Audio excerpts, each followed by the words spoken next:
हां. हो गुड्डी. अगं नाही, माझं लक्षच नव्हतं अगं. हां. काल आली मी मुंबईवरनं. विमानाने आली, विमानाने. हो, मी विमानानेच प्रवास करते ना. मला नाही आता पहिल्यासारखं सवय नाही अगं. मग माझ्या मिस्टरांना आवडत नाही असं बसने, ट्रेनने वगैरे धक्काबुक्की खायला. ते मग तिकडनं तिकीट पाठवून देता. मग हे तिकीट मी विमानाच्या तिथं जाऊन दाखवते. मग ते विमानात मग मला बसून घेतात. हो अगं, हो.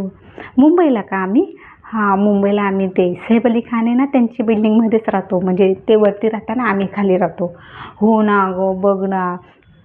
ते सैफ अली खानवर हल्ला झाला. हो, हो. मग काय गं अगं, असंच मुंबईमध्ये असंच होतंय. मग असे श्रीमंत लोकांनाच टार्गेट होतंय. हो अगं. हां. हां. नाही मग सैफ अली खानवर मग हल्ला झाला ना, मग तसंच मग ते करीना वहिनी आणि पोरं खूप घाबरले होते. मग मी त्यांना मग माझ्या घरात आणलं. मग रात्रभर माझ्याकडेच राहिले ते. कसं मग ते मुलं पण घाबरलेले होते. ते करीना वहिनी पण घाबरलेली बिचारी. मग हे आहे ना चिंगीचे पप्पा, मग सैफ अली खानला मग दोघं वेळेस डबा घेऊन जात होते. मग काय करायचं अगं, मग शेजार धर्म पाळायलाच पाहिजे ना. आणि तिथं कसं सर्व सेलिब्रिटी राहताना, माझा नवरा कसं हिऱ्यांची बिझनेस असल्यामुळे मग आम्ही पण सेलिब्रिटींच्याच बिल्डिंगमध्ये राहतो ना. हो, मग हो, मग शेजार धर्म पाळायलाच पाहिजे ना. मग ते वहिनी मग लय करीना वहिनी लयच रडत होते अगं, खूपच रडत होती. तिची मी लय समजूत घातली. म्हटलं बाई असल्या गोष्टी होत असतात.